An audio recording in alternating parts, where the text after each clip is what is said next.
Welcome back to the podcast. Today I'm handing the mic over to Brea for a conversation that might feel like a sigh of relief, especially if you've ever felt pressure to teach a certain way. We're talking about the things Brea no longer does as a yoga teacher after 20 plus years of experience in the field. From rigid alignment cues to romanticizing yoga lineages, this is a thoughtful and refreshingly honest look at how teaching evolves when we prioritize critical thinking, accessibility, and sustainability over perfection and performance. So, Brea, let's get into it. You've made a powerful list of things that you've let go of as a teacher. Can you walk us through what shifted for you and why these changes mattered? Yeah, well, I hope that at any point of us teaching or as we teach, I hope that we do continue to grow and evolve so that we all have our own variations of these lists. Because my goodness, if I'm teaching the same way that I was teaching in 2003 when I first got certified, no. Like I'm sure it was fine for the time, but if yoga is this process of refinement and awareness, so should our teaching be. So yeah, I think this is a natural evolution regardless of who we are and what we're doing. May we always be able to grow and evolve our teaching. But yeah, it was kind of interesting to go back and look at what has changed, what doesn't change. And I'm really excited about the things that I no longer do. I think they're really important. And let's go into it. So the first one is I no longer teach the ideal pose. And whether that was really prevalent and specific in the ways that I was teaching or was being taught, I don't know if any teacher was like, this is the ideal pose, but it was definitely inferred.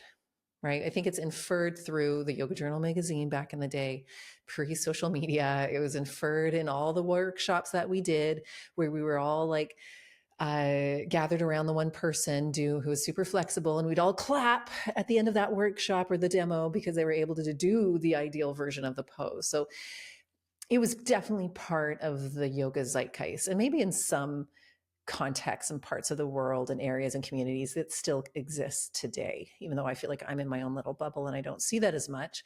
But there's absolutely not one right way to do a pose. Like, really, bodies are different. We're different at different stages of our life, like in our own body, let alone other people's bodies. Why on earth would we want to try to think ever that there's a right way to do a pose? So number one, love this. No one right way to do a pose. And in fact, most of my poses when I'm teaching, not necessarily most, but a lot of times I'm not even teaching an entire pose. It's become even more deconstructed, and we're doing different movements that might turn into a pose. But often some classes don't even look that asana based, but it makes it much more inclusive and supportive for the various people in my classes. And it goes back to what we've talked about. I can't remember which, and I think I've bring this up in various episodes, but I think we talked a little bit more about it in one episode that I can't think of. So just go listen to all our episodes and you'll hear it. But I think it also, when we pull it back even further, why? Because I go, well, why was there ever a thought of an ideal pose in the first place? Why? And then to me, then you peel it back and you recognize yoga is not immune from the culture that we're in. So modern yoga here, the yoga that we're all practicing, is absolutely influenced by these systems of power. And systems of power want us to look the same way, to be the same way. Systems of power love idealized things, love having some sort of hierarchy of like, this is the ideal race, this is the ideal body, this is the ideal gender, this is the ideal sexual, like all these things. And then if you're not that, then you're not part of that ideal part of so there is so much that we need to see and unpack in that. So it's not even just, oh, we all have different bodies, but it's like, why do we even think this in the first place? So it's insidious, and it's how these systems of power continue to be successful because we've all internalized that. So my goodness, we could do a 3-hour podcast on that alone. And like I said, this always comes in to virtually all my teaching. So go listen to the other ones for a little bit more conversation around that. But then continuing that, because it's all sort of under that same trend, the second one would be, I no longer use rigid alignment cues. Because I think of so many of us, especially if we started teaching a decade ago, 2 decades ago, 3 decades, There were alignment cues. It was like, put your right foot forward, step your dip up. It was like very, I always use the word choreographed in a way. It's like, these are the words that you use for this pose, which goes back to there is, and thus we have this idea that there's an ideal pose. And therefore, to get to that ideal pose, here's the cues that you need to say to create that pose. So, good news is when we learn more about the body, when we understand human movement, we recognize, oh, there are many paths to the truth. Right? There's many paths to what can I do for my body? What can I do? So, alignment, schmalignment. I I loved alignment back when alignment was cool in a way, right? It was almost like, because it was like, in my experience, it was like yoga classes. As a teacher, you were taught here are the here are the things you say for each pose. And then it shifted into like, alignment during the Anusara days, if anybody remembers that, and the universal principles of alignment, which were very much similar to Iyengar yoga alignment cues, which were all very like yeah, very, what's the word?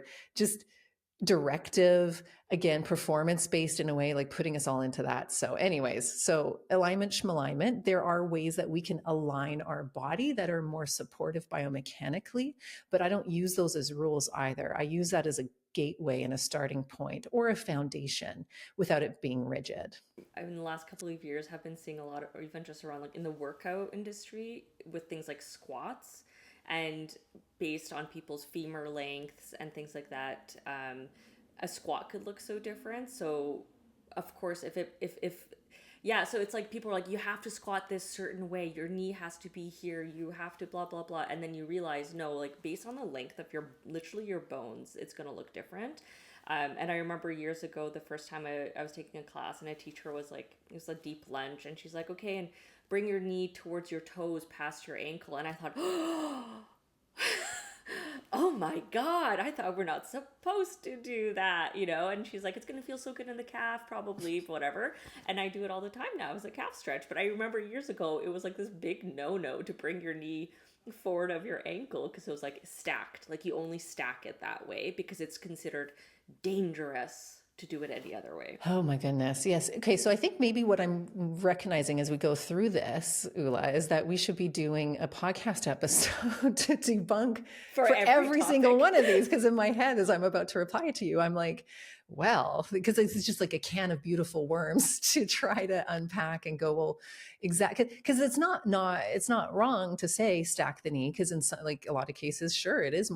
But also when you hike up that mountain, when you go up those stairs, your knee every day is traveling over your ankle. Oh, okay. I'm going to, before I, number three. Go to number so my three. Friends, well, if you want this to be a podcast, you need to please comment. Exactly leave a comment. Let us know which one do you want to hear more or all of.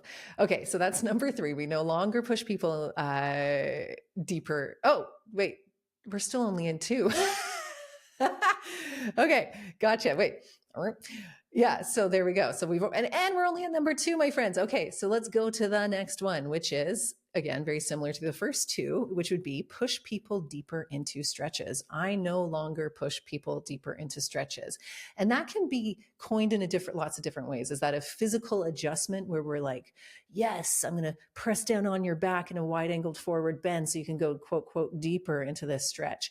Is it pushing verbally, right? This sort of like verbal instruction and even class environment of, which goes back to the first one, teaching ideal pose. That's what when I said it was sort of like, whether it was never ever overt that we thought that there was an ideal pose in so many different ways, yoga studio culture really showed us that there was an ideal pose, which is continuing, which is number three, pushing people deeper into stretches. That also infers to us that where you are right now isn't good enough. And also, caveat, I feel like I had some real good back in the day physical adjustments that did get me further and actually kind of felt good. And I didn't like, so it's never binary. I'm never like, don't you ever do this. And I also got pushed deeper in the pose in that one specific one in a wide angle forward bend in an Ashtanga class. My head was close to the floor, and that well-intentioned teacher was like, let's get your chest to the floor now, because head to the floor wasn't enough. And there was some weird little pop in my hip. Luckily, it wasn't a lasting thing, but right, my body didn't need to go that much further. It's also subtly showing us where we are isn't good enough.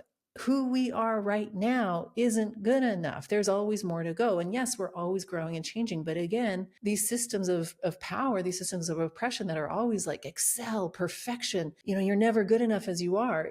This is what's happening in yoga. So when we try to get ourselves pushed deeper into stretches, it's also reiterating that message that, hey, where you're at right now, not good enough. You gotta don't celebrate because also this all charges me up so much. Because also maybe let's use that example where I had my head to the ground. I started yoga very inflexible. I was probably in that wide angle forward bend in my first class with my hips barely moving forward. I was like miles away from the ground. So actually, if I wanted to celebrate a sense of progress, where I was in that moment was further, if that was the goal, further than I was when I started. So that should have been a win rather than this continued messaging unconsciously, subtly going, oh, sure, what's your progress? Look at now, you got to keep going. And like, when's enough? When is enough, my friends? Also, look at capitalism, look at billionaires. We are seeing the issues that arise when we have unfettered belief that the future is like that infinite growth, infinite progress. Things do need to stop at some point, including how far we go in a stretch. So there's that one. We do not need to go further into stretches. Okay, then number 4, our fourth one would be, I no longer cue things like open your heart, square your hips without context. And this one might be a little bit controversial. And again, know that when I'm saying these things, first of all, this is my personal experience. This is how I am as a teacher. You are allowed and encouraged to teach and be as you are and who you are. So anything that I'm saying here, I'm not saying it like, so what I'm saying is the best and what you're doing, if it's different, is bad. Not at all. But this is for me and my experience. We can say things like open your heart because we get it. And I want an open heart. I don't want a closed heart. Thank you, yoga, because you've actually helped me have an open heart. But sometimes in our yoga asana classes, it can reinforce sort of like toxic positivity, right? Because it's always like, just be open. And sometimes I don't have the capacity or desire to be open. I'm actually kind of mad right now. And my anger on whatever the thing is, let's say, is actually telling me something important. And so I'm not going to bypass that and just be like, hey, I'm so mad, or I'm grieving something, like whatever these like normal human emotions are. Just open your heart. Like there's not enough context. And it's well-intentioned, but again, something deeper to unpack, hey? I've cried in classes, and like for legitimate reasons. I can like specifically think when and why, and it really had nothing to do with what the teacher was saying. It's just that in that moment, that's actually what I needed, and I went to yoga because I was seeking like a emotional, physical release of like, you know, getting out of my head and moving through those feelings. And I never resonated with exactly what you're talking about, the like open your heart and your emotions are in your hips. And I'm like, my emotions are not in my hips, let me tell you that right now. I think it kind of assumes where people are at. And also, to me, I know maybe not everyone agrees with this one, but I do think yoga can attract people that are seeking something. And so I know I was that person. I was going to yoga for emotional, not just physical reasons. So there's this careful boundary. I think as a teacher, you want to make sure you're not becoming that like guru slash therapist. That's not your role. And so the moment we cross over into it, I think it's kind of like a slippery slope. It's the same reason I never tried to teach or force any of like the other limbs of the practice of like overly spiritual. I just always believe if people are curious, they will find their way towards it, and that will be a natural thing. It doesn't have to be forced in a class. Yeah, to Ula, you touched on some really important points here about that like boundary of Cult dynamics. And I'm saying cult dynamics very specific because it's like I can say that. And if somebody's listening, be like, well, what Ula just cult dynamics, but my friends. And in fact, I was in, yeah, I went to a studio, which we want to do a podcast on accidental cults. I should like submit my me own. too. So yeah, if you have good stories, we do have we are looking for your accidental cult Oh stories. yeah. And when you understand what constitutes a cult, because I think a lot of times we're like, oh, that's, we're all going to drink the Kool-Aid. And it's like that very like, I'm obviously in a cult, but the qualities and what constitutes a cult are actually, when you hear it, you're like, oh, that yoga studio or that teacher or that lineage that I was, oh, that's kind of cult adjacent or like on the spectrum towards full on cult. And funny that you're saying that, because I'm actually listening to a book on, because I, audiobook. Yeah. Anyways, I'm listening to a book about a woman's story. I don't remember what it is off the top. I love cult dynamics. I find them super fascinating because I think being in this yoga world for so long and sort of finding myself as well in a couple of various accidental almost cults. Luckily, yeah. Okay, I love this. Everybody, again, if you want deeper, like a whole conversation on this, let us know. But this book is talking about this, and she's just in this smaller kind of cult that was actually here in Canada in the 90s. And I'm just listening to it. And what I like about it is that she's peppering in like research on cults. And so it's like I'm hearing the mega cult, right? So I'm hearing how, like, because she's also like, cults are authoritarianism, cults are taking the self away, cults are okay, cults are interesting, and yoga can I'll leave that. Noted. We need a whole episode on yoga cults. and how, if we can find, yeah, okay. So my friends, but isn't this interesting that here we're just, it's like, I no longer, we use words like open your heart, and it led to starting a conversation around culty dynamics because so many things, it's subtle. And so when we give space for people to be themselves, not to have group speak, group think, where your body, do you, whatever, it's all cool. And I always go back to that saying by Brene Brown, where it's like, fitting in is the opposite of belonging. We think we want to fit in, right? We all, yeah, right. Thank you, Brene Brown. Like, chew on that for, because like we're socially wired creatures. This is how we are as humans. We need to be in community. That's like literally our evolution. That's how we're wired in the brain. And so it gets twisted when we try to fit in, and fitting in is us trying to like, oh, I'm at this new yoga studio and everybody's wearing these fancy yoga clothes and wearing their mala beads and speaking this like yoga language that I don't know about. And I want to be a part of this. So I'm going to try to fit in to belong to that. Where if we were in spaces of belonging, you can show up in none of that. You can show up in your like totally opposite self, whatever it is. And if you like, may you feel like you still belong. So teachers, can we create spaces and classes where people feel like they belong rather than having to fit in? And then that's how you know you're not in a cult. Okay. Whew, okay, we're only on number 4, my friends. Okay, let's go to number 5. This is another one. I no longer assume. Okay, I have a cute, like, as I'm about to say this, I'll have like an inner cringe of just like gentleness towards like younger teacher Brea. So, because, okay, so here's the thing. It says, I no longer assume that everybody wants hands-on adjustments. And I still feel like, I'm sorry if anybody in my enthusiasm in my younger years was like, let me push down on your back in child's pose, which again, sometimes it felt so good.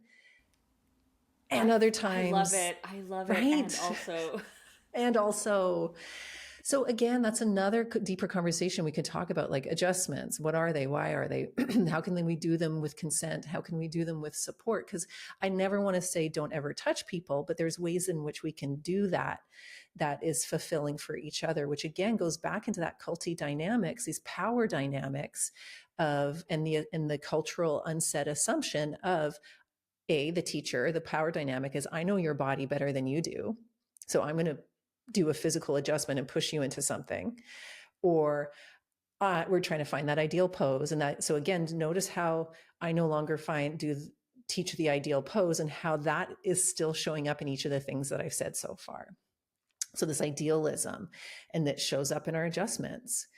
And yet there are ways that we can adjust where I might, as a teacher now, go, if we've already had consent already, like, okay, and like touch the shoulder, just a nice nudge, or have my hand on somebody's foot if they're in a half moon pose or something. Now it's like push your foot into my hand.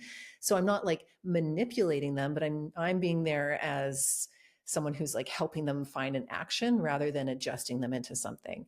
So definitely consent, autonomy comes first. I'm laughing because one of the studios, and this was years ago, one of the studios I had gone to, I'm laughing because I can still remember it so clearly. This teacher, male teacher, would walk behind you, and let's say you're doing like a standing posture, and it almost doesn't matter what. They would come behind you and they would almost like hug you from behind and like breathe with you, like I almost like, and it was like totally normal, like there, like it was just like a totally normal thing. It wasn't, so when you talk about like hands on, it wasn't even like, hey, I'm gonna push you into this posture to be deeper or stretching. It's like, I'm gonna help you breathe into this posture. And it's like this dude just going behind women and like hugging them basically and breathing into their backs. Oh, bless us all. Like just all of us when we didn't really know better. That teacher, ourselves. I will say, like, I never had a problem with this person. They were totally nice. Never, I will be clear, this person never even gave off creeper vibes. It wasn't even that. It's just that this assumption that it's okay. And I never had a reaction, or I never had like a trauma in my life that would, this would be awful, but there are people who would. And so I can't imagine in that setting, even having the strength or like the comfort to ask, to say no. Like, how do you even say no? There's 30 people in the room. The expectation is that this is allowable. This person's going to touch you. And do you want to be that person that like fights back? Like, it's really setting people up to be victimized, basically. Even if it was not the intention, it puts people in a very vulnerable position. Yes, Ula. So thus you demonstrated another aspect of how like yoga can be culty, on the culty spectrum. Because that is how these things happen. It's all about power, and where it gets sticky is the subtleness of it. Everything you just named. Because also too, if you identify as a woman and have been socialized as a woman, you already are primed in these scenarios. We're already been socialized to let go of our power, not know our power, to let men come into our spaces, to be really nice. But I want to say no, but I'm going to say no in this nice voice and have 500 like different nice ways of saying no, or not say no at all, because I don't want to hurt their foot. Like, So when we bring all of that's happening anyways outside of the yoga space into the yoga space, then there's the spiritual element of like, well, the teacher, right? They know all. And then the socialization of the patriarchy, because if it's a male teacher, oh, well, then let me tell you, if he has a beard, well, then he's even more spiritual. I'm laughing because yes. Because yes, I know. Beard with long hair. I remember back in the heyday, I feel like I knew all the like guru adjacent male teachers that I knew all had bloody beards. And I just like kept making this joke of like, well, what's my version of the, like, if I want to be like joking, because I don't, but if I want to be a guru, like notice how women, we don't quite have. Granted, there are also women who have been problematic and guru-like, but also too, back to what you're using this example of this guy, whether it was well-intentioned or not, it was completely inappropriate for him to do that. Whether he didn't do it, because also time and time again, it is the most boring and obvious thing of how often we have seen male yoga teachers fall prey to sexual abuse and power. It's like, it's like when I hear another male yoga teacher getting arrested or like accused of sexual assault, I'm like, this is... Another one bites the dust. Surprise, surprise. because yoga is still under patriarchy, right? Again, this is what I'm talking about when we talk about systems of power.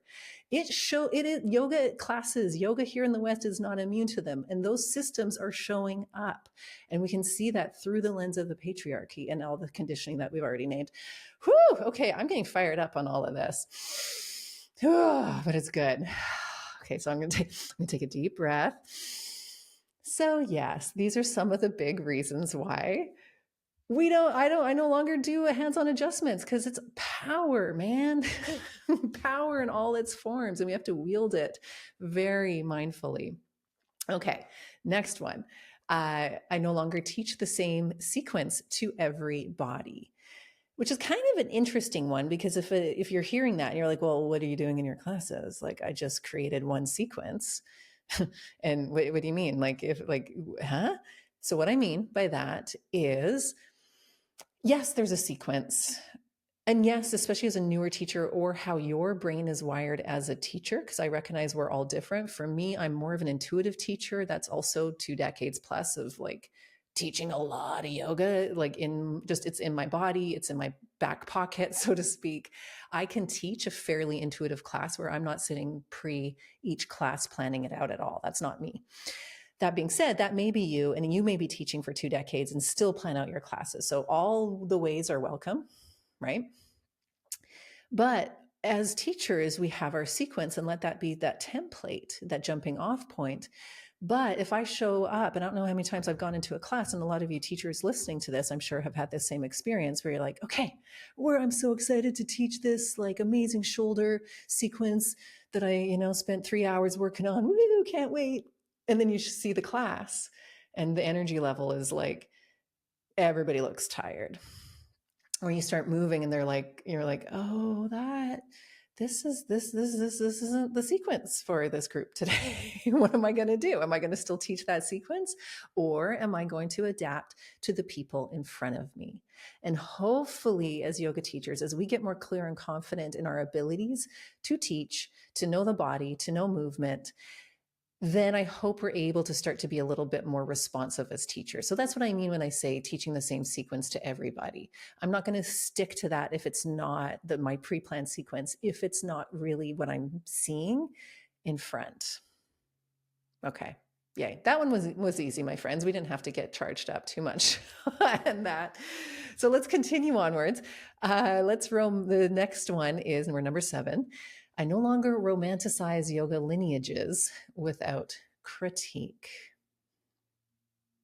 I purposely. Are we gonna get fired up? I know. I purposely left that of like a blank, like a silence after that. Let's like ingest that for a second. And again, maybe I'm in my own like happy little bubble of yoga where I don't pay attention to this stuff anymore. I don't know, with the advent of social media, if yoga lineages are as much of a thing, or maybe they are, but again, I'm in my own bubble. So there's my caveat. I don't see them as much of a thing for me as I did 10 years ago, 20 years ago. And there's so many times people, like, what kind of yoga do you teach? Who's your teacher? And that one always bugged me in some ways. I'm like, I teach yoga, but I still felt like I had to have this pressure of, well, what's your lineage? And like, yeah. Again, another one of these things, like we need critique. We need to know, again, it all comes down to systems of power, my friends. If you're ever wondering why things are the way they are, just like continue to learn or learn from different people about systems of oppression, capitalism, ableism, patriarchy, white supremacy, so many other, off the top of my head here. And so again, sometimes I'll say systems of oppression, or I'll say systems of power, because they are built on, and this is the world, and this is not just my opinion, this is straight up fact. And there's tons of amazing people who research this and share it and educate it. So, because we can see then that those same systems, as we've talked about in the different points already, is that this still applies to different lineages. And a lot of those lineages are culty, are cult adjacent. They sometimes will have, and pretty consistently, a charismatic male teacher, who's trying to create their own thing. Some of them, have been passed down generationally, like the Desikachars and whatnot. But even that, so if you know your yoga, modern yoga lineage, there's like Krishnamacharya, who is sort of like the godfather, grandfather of modern yoga, whose son was Desikachar, and then son Kausta of Desikachar, and a lot of like Iyengar, Patabi Joyce from Ashtanga were taught by Desikachar and Krishnamacharya, and like in that lineage. So it sounds like, okay, cool. And they're all Indian teachers, like they came from the source culture, but there's still problematicness within that.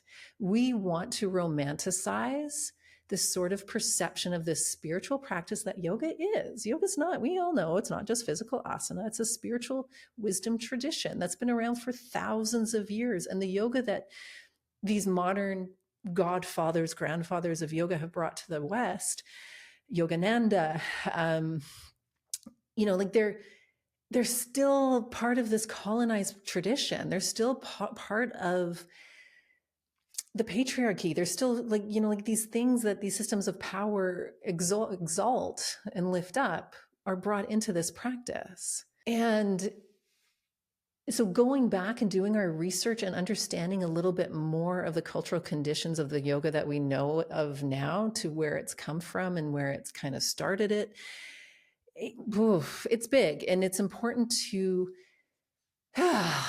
yeah, I'm now I'm like, so before I was getting fired up, and now I'm just feeling like, this is a big thing, because it's all this stuff that we're talking about. We want to romanticize. We want to romanticize this yoga and my teacher. And it's, again, putting the power into something else, when at its heart, these practices, yoga, the texts, were not about follow your teacher blindly. It's like, learn about yourself. How do I be a better person? That's what a wisdom tradition is. And so any teacher that's out there being like, well, I'm gonna gatekeep it. I'm the one who has all the answers. You all have to listen to me. You have to follow it in my TM trademarked kind of way. Like Bikram, come on, my friends.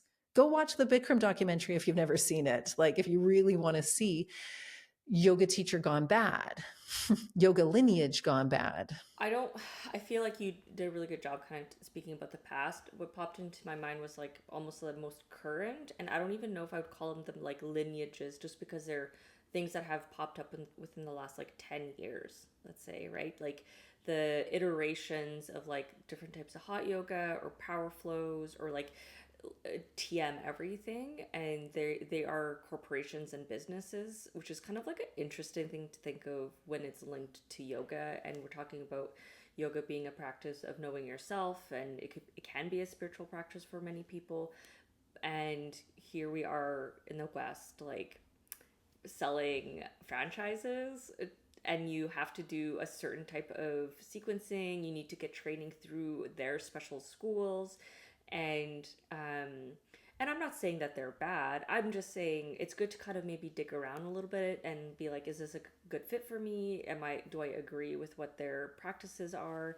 And also like the way that they might promote your practice, or like how to perform your practice, may not always be the best for everybody. I'm thinking a lot about those like really intense challenges, like 30-day challenges and things like that are more about marketing, I think, than they really are about building like a sustainable practice for a student.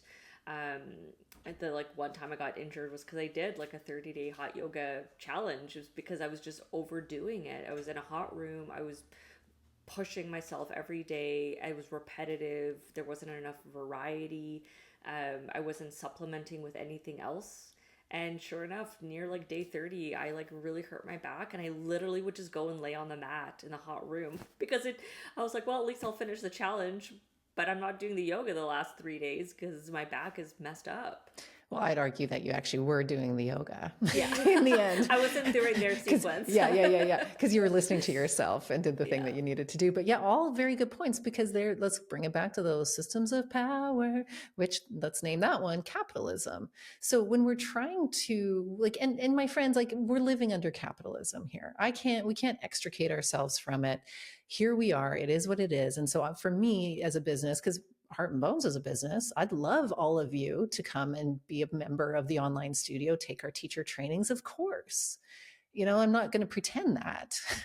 like like for a lot of reasons, and capitalism, so we can make a living.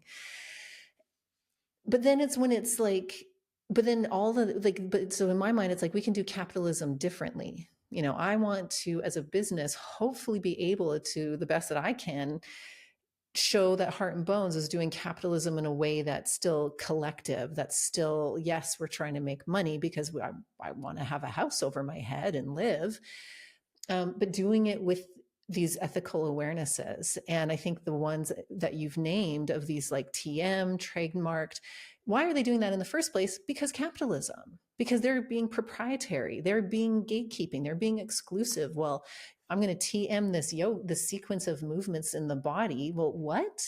No, no, no, no, no, no, no, no. So I get really fired up about like, we can still have success as teachers and businesses and be inclusive. Actually, wouldn't that be just the biggest FU to capitalism? Having an amazingly, wildly successful business that is actually all of these tenets of the true deep practice of yoga. But because a lot of those businesses that you're talking about, also, you're right, they go back to the things that I've already named of what I no longer do, which is like still creating that hierarchy, still creating like not really very inclusive practices. We're all doing the same, so I'm just going to use Bikram. Like it's that sequence doesn't change. It's for all bodies, but it's not actually for all bodies. Everybody's just expected to do it. Their owner, Bikram himself, is a sexual predator and a capitalistic asshole and just a bad example of a yoga teacher, to say It's the like that least. documentary was very eye-opening. Oh, it's so, and because it's like I knew and then I didn't know. Ooh, another side note, everybody listening, Breath of Fire, the Kundalini documentary. I don't, now I'm blanking. Was it called Breath of Fire? And it shows, so Kundalini yoga, that's just friends. Like, hey, if you've had joy, if you teach Kundalini, great. But it behooves you to go find out who Yogi Bhajan was, and to find out a lot of who these current teachers, or at least teachers 5-10 years ago, what's her name again? I like watching the documentary. I thought I knew. I thought, same with Bikram, both those documentaries. I was like, yeah, I know they're all shit. But then I watched them and I was like, oh, damn. Yeah, Oh, it's a TV miniseries, Breath of Fire 2024, I believe is what it yes. was. I will say I went to I know Kundalini yogis, and I went to a phenomenal Kundalini class in Vancouver. Someone told me, they're like, you gotta go to this class. It's so energizing. It was like, I think at Y Yoga in Vancouver, it was like one of their like 6 a.m. morning classes, and it was like wild. And I was like, I can see why people love this, because it's like it really gets the blood rushing.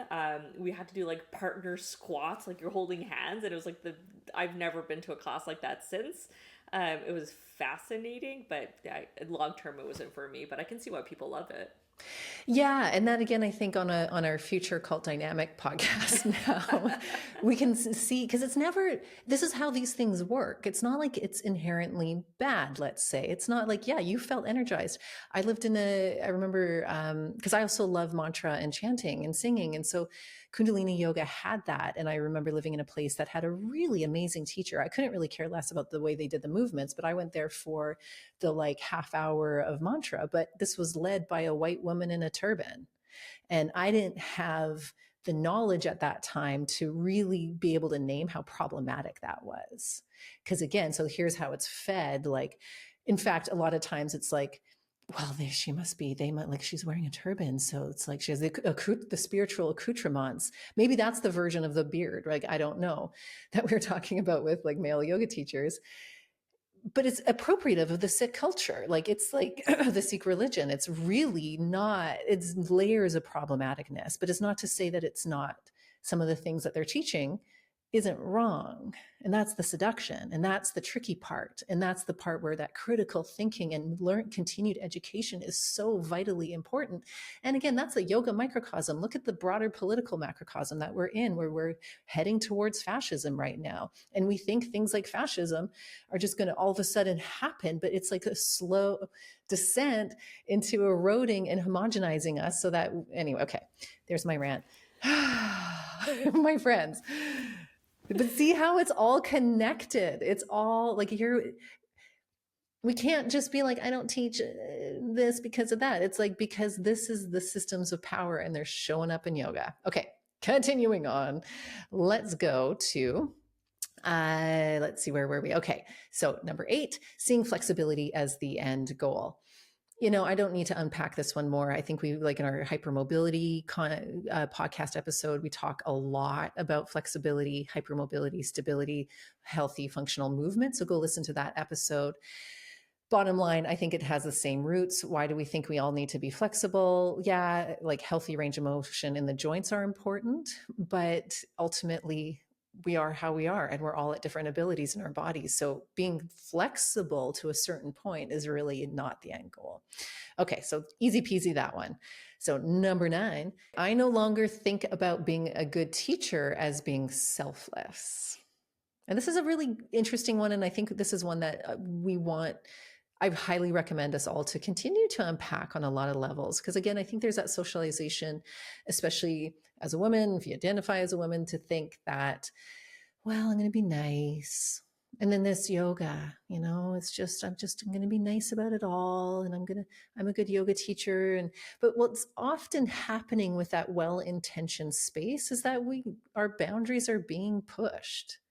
You don't have to sit there as a yoga teacher and hear everybody's problems after the class, right? So how often has any of us, you're at the end of the class and somebody comes up to you and then all of a sudden they're treating you like their therapist. You don't have to be in that space. You don't have to give them that time. I'm not saying like, shut up, don't talk to me. Like there's like kind ways to draw a boundary, but know our role, know our boundaries. And that actually is super kind. So taking money is okay. Even though I was just talking about capitalism, no, don't be Jeff Bezos, don't be Bikram, but you are allowed to make money at the living this thing that you've spent a lot of money on your own training and time and education. We all are needing to live and we live under capitalism, so we have to work. So you're allowed to ask for money for your classes. So that's a big one about like being a good yoga teacher is selfless. I've mentioned before that I've done by donation classes, and I loved teaching this way because it did open, like we've talked in the past about economic access to yoga, and I thought it was very fair for both sides. If you cannot afford the regular drop-in rate, which can be easily $20 or more at a studio, you can give me nothing, give me a $2, I don't care, because it always worked out in the end. So I did believe in that. And it was hilarious when I first started this, how many people were saying the word donation, or was I teaching this as like a donation class? And I was like, it's not a donation. In this assumption, it was very much linked to, well, yoga should be free. Like you should not charge for yoga, versus me being from the place of, I actually do believe I should make an income and wage from teaching. I just want to make it accessible, which is completely two different things, right? Like it's like, it's a place of like, I know I deserve to be paid because, just like you said, I actually invested in my training. I set up the time, I did the marketing for this, there's all these other things. The other thing I'm going to throw out there, and maybe this is a bit of a spicy opinion. Oh, we've been spicy this whole time, my friend. Let's bring it on. But talking about the selflessness, I have also experienced teachers, and this links back, not shocking, I think, to the culty vibes. The idea that by being selfless, you actually are gaining like a little bit of an ego boost because you are like acting more spiritually superior and higher than other people. And I have literally seen this where it's like this like guru mentality that they're selfless and they'll tell you these like ways of being and like they'll give you everything. And I just, because of my experiences, I've learned to question that sometimes, being like, why are they telling me these things? And like, why are they giving me this advice? I think I've told you how I took this like meditation training, this like 50-hour meditation training, and the teacher was like, mid training was like, at the end I will tell you something special. And they came at the end and I, as soon as they did it at the very end, I was like, this is a tactic. They are saying that they know something more than I know about myself. And they're being selfless by telling me this information. Which is So still a power grab. it is a power grab. And so part of me is like, I don't think most people listening to this are that. But if you are going to a class and there's this like extremely selfless, I'm putting air quotes, selfless person, just take it with a grain of salt sometimes too, because there's versions of this. Yeah, that's a beautiful thing to unpack on so many levels because you're so right. What you just said, you good on you, Ula, by the way. You used your discernment, which is one of our yoga principles here. So, yay, yoga. You got your gift, just not the one that the teacher was going to bequeath on you at the end of this. Right? Dang, it didn't work on her. Yeah. Like, because it's manipulative. And that teacher might have really believed their stuff. Mm-hmm. They might have believed and it was well intentioned, but that's again the nebulous power dynamic that we all, both maybe as teachers and students, play into in these scenarios. So, what is selfless, right? It's like, so maybe to simplify that, my mind goes right back to that Brene Brown quote, fitting in is the opposite of belonging. Because if we were in a space of true belonging, I'd like to think that I don't need to be selfless.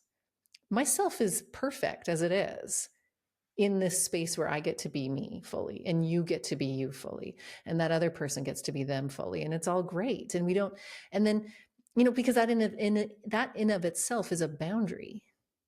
Does that make sense? Like where if I get to be fully Brea and Ula gets to be fully Ula and everybody else gets to be fully them, that's a very beautiful boundary of self.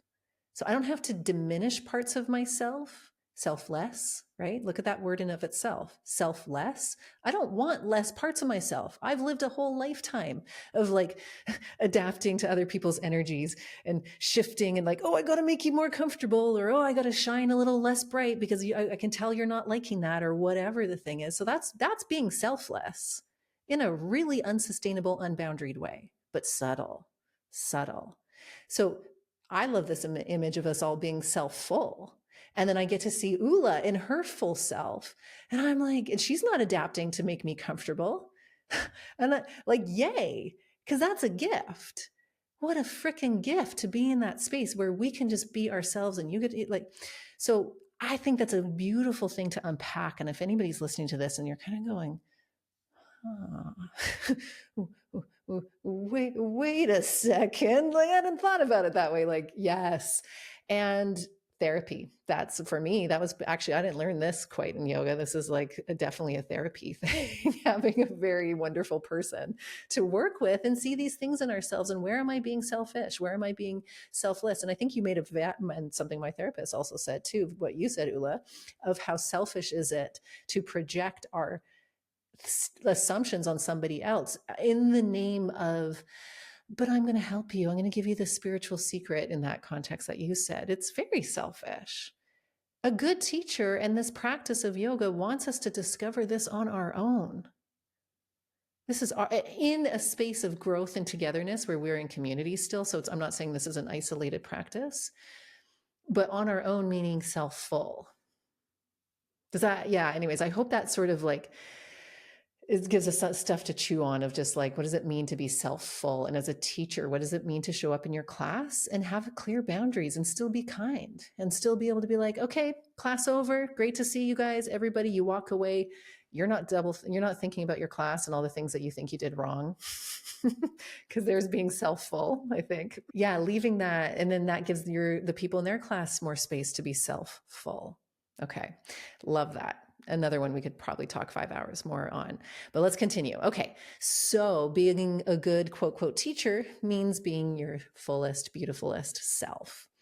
Now, some of the other ones that I think were on my list, we have already talked about. So I'm actually going to skip a few things, not that anybody can see my list here, but I'm going to go over into teaching the 90-minute class as the gold standard. So I used to think that. I used to be like, yeah, 90 minutes, an hour and a half, how glorious. We get to move, we get to breathe, we get to do Shavasana. And actually it is. I love that. If we have the time to do a 90-minute class as a teacher, it gives me more space. As the students, we get all of that gloriousness. And in reality, most of us don't have 90 minutes in our lives. or at different phases of our lives, we might. But if you have kids, if you have work, if you have jobs, responsibilities, caretaking, whatever, 90 minutes is a lot. And we also know if we're going to a 90-minute yoga studio or a yoga studio class for that 90-minute class, it's never just a 90-minute class because it's your travel time. It's getting there early enough to get your favorite spot. It's getting there, maybe chatting with people afterwards. And so that 90-minute class ends up maybe being like 2.5 hours, 3 hours out of your day, maybe. That's a lot. So I am the biggest fan of like little movements more often. I'm grateful to have Heart and Bones online where it's literally like on your thing. See the thing that you hold in your hand all the time and look at called your phone? You know, you can do a 10-minute practice from your phone and feel better. But that was a big pattern for myself as a teacher that I really had to unlearn and learn to trust. And learn to trust that an hour or an hour and a half, while amazing, isn't realistic. And I can actually feel pretty damn amazing doing 20 minutes, doing 10 minutes, and maybe doing 10 minutes twice a day. So that is a big one. And I hope we're able to trust that. And of course, if you're a yoga studio or a teacher who teaches at a yoga studio, yeah, you're probably going to teach an hour and a half, but maybe for your own body and your own practice, if you don't have the time for that, you know, that glorious, again, this like hierarchical way of being. And I feel like in the old days of like, if you're a yoga teacher, you must unroll your yoga mat in the morning, you know, have your practice. And it always comes in that like yoga teacher voice of like, unroll your yoga mat for an hour and be on your mat and do the thing. I personally never been that person. I find it super hard. And so that was, again, very validating for me to go, oh, I don't have to sit on my mat, stand on my mat, do all the things for an hour, because that's just not my wiring. That's not how I am. And when I do these little bits of movement more often, and I'm being mindful throughout my day, aware of my thoughts as best I can, aware of how I'm relating and interacting. Oh, right, I'm doing yoga. I hope that helps give a little bit more permission. And then we're going to wrap it up on this last one, which is I no longer, and I hope I didn't do this too much, but I no longer center myself in the class. And there's a lot of layers we can unpack with that one. So so you might be hearing and like, well, I don't center myself in the class.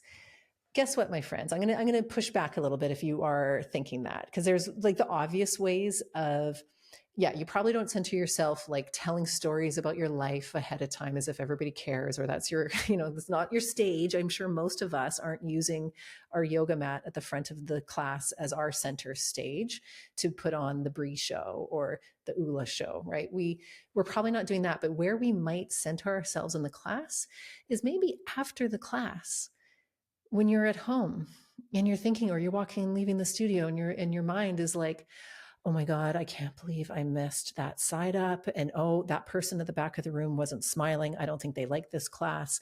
Oh my God, I can't believe I said that thing. Oh, that sequence was crap. Nobody likes me. Like, have we ever been there? Right? Let's raise our hand together for the times that we've overthought our classes. That's, in my opinion, that's centering ourselves. And there's a fine line between like, let's be reflective, of course. Let's be thoughtful and, was that good? But when it becomes a pattern of rumination and a pervasive feeling of my teaching isn't good enough, you're centering yourself. Because at the heart of this, as teachers, and I say this all the time in almost everything that I teach when I'm teaching with teachers, is this. Why are you teaching yoga? Why are we teaching yoga? Why did you start?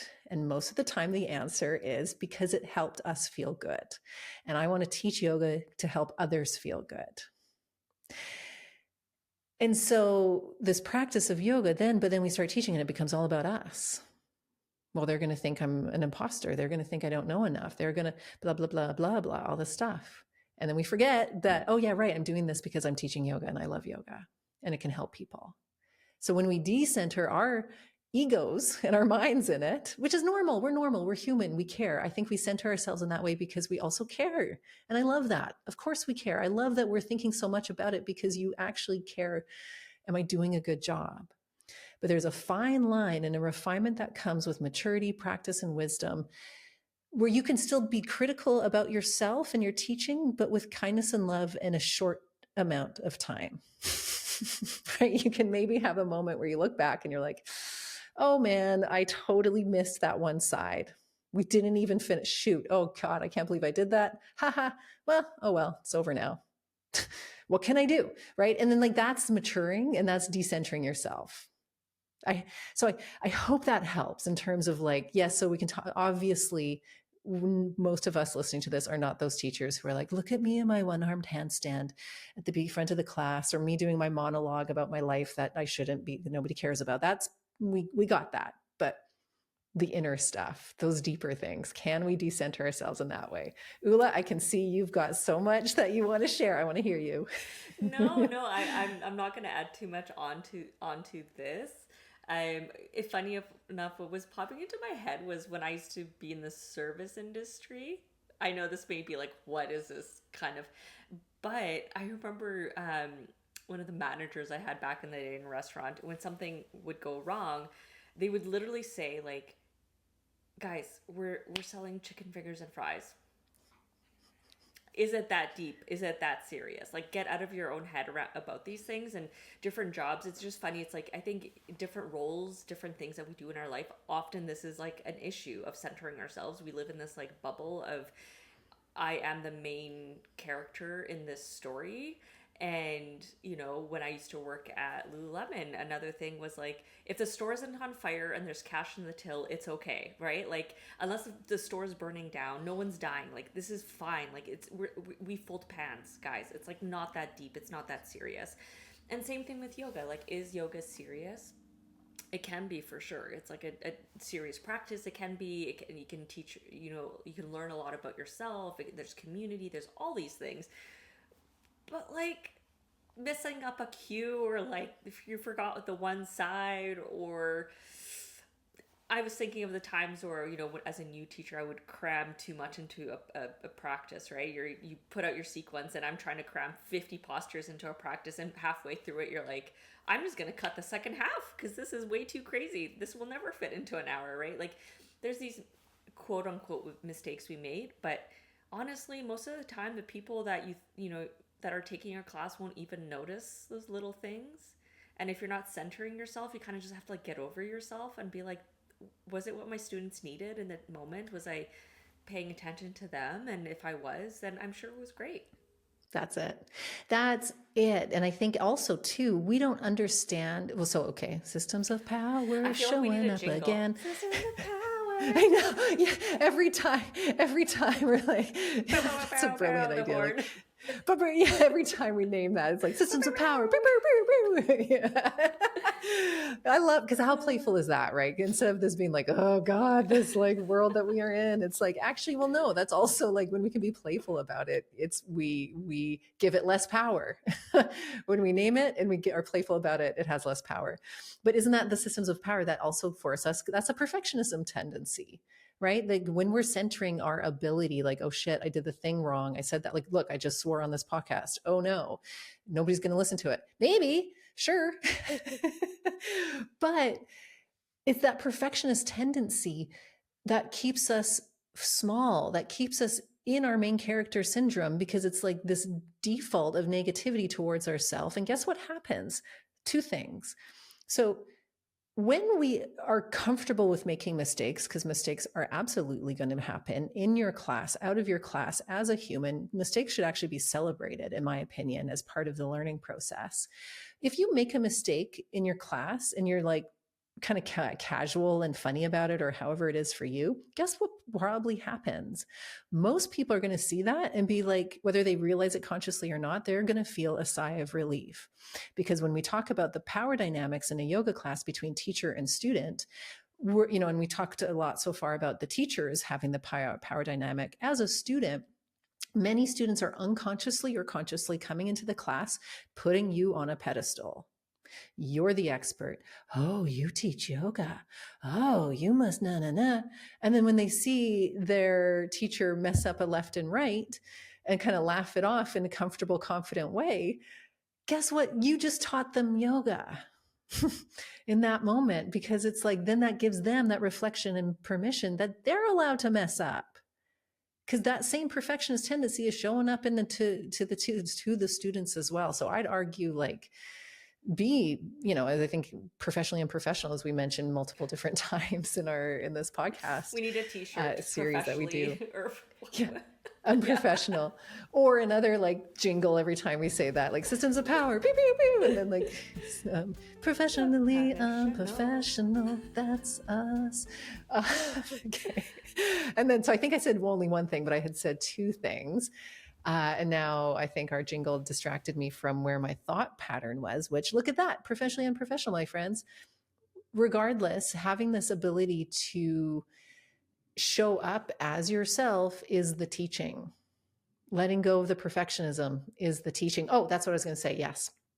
So then the last piece of that is, if I'm centering myself in the moment, in the context that we're talking about, of like, oh God, they're all looking at me, they're all judging me, oh, I can't believe I said that thing, like whatever story we have going on in the back of our head while we're saying downward dog, step the right foot forward, but meanwhile there's this whole litany of things in the back of the head. Guess what we're not centering? We're not centering the people in our classes. Because in my opinion, as a teacher, it's important to learn how to tune in, whatever that means for you and however that shows up for you. There's a level of teaching, educating, sharing knowledge and information that is a two-way street, that is an organic, beautiful, magical process.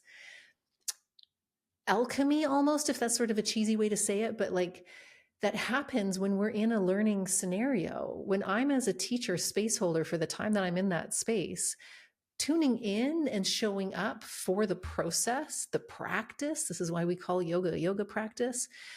When I show up for that practice and process for us all, then it's much more free, because then I can respond as necessary. I can sort of adjust. Oh, that pose didn't work. Okay, ooh, let's go over here. Rather than like, I'm going to say the things I plan to say and I'm not doing the thing because now I'm out doubting everything. And then you're not tuning into that process anymore. So I hope that's a kind of a deeper layer of thinking about this. Also, hashtag no pressure. Because if you're hearing that going like, tuning in and what? That sounds like a lot. Don't overthink that either. Truly, that just will arise when we get out of our own way, when we show up to teach, because ultimately it's just human connection. Human connection is something you know how to do.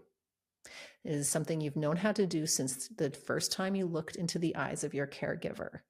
That is human connection. And it's been twisted, of course, with systems of power. But here we can go back into our yoga and back into our practice and look for connection. Don't they say that? Isn't that what yoga is like union, yoking, connection, all these different words, connection to self, connection to other. So that's a nice place to end on. Hey, Ula, I think we covered a lot. My takeaway is we're probably going to have to do that cult themed podcast sooner rather than later. We are collecting stories for that, so I'm going to definitely put the link into the description. We're collecting for 4 different story time topics. I think teachers have really great stories out there. Even if you're a student, just click the link. You'll see all the prompts that we have right now. Yeah. So can I jump in? Because so that story time is sort of just this, like, we want your stories and we'll read them and share them on the podcast. So yes, you've heard me and Ula talk this whole time, but now we want to hear your real life, kind of playful, scary, funny, sad, whatever kind of stories that we'll share, just to kind of normalize things. So please don't be shy. They'll be anonymous. You don't have to say your name or anything. So you can spill the tea on whatever. So that'll be linked into the description of this episode. And if Bree's reflections resonated, if this conversation kind of hit home or was, challenge your own assumptions about teaching, you'll definitely want to check out our 200 and 300 hour online trainings. It is now open for fall enrollment. So this kind of evolution is built into the experience. And if you want more, Brea is hosting a free live workshop on inclusive yoga classes. So you will also find the link in the description below. We also have already done a podcast on that topic as well. So you can have a listen there. And then Brea is going to jump even further into the topic on the live workshop where you'll be able to ask your questions and be part of the community. Yeah. And of course, obviously, super biasly, like join the teacher training, because how cool is it? So, everything we're talking about here shows up in this training in a variety of ways. So it's pretty, of course, bias, but it's pretty special and people love it. And we would love, love, love, love to have you join us in community for this next cohort. Well, thank you, Brea. Thank you, Ula. And thank you to everybody for listening, as always. Pew, pew, pew. Yeah, pew, pew, pew. Oh, that's good.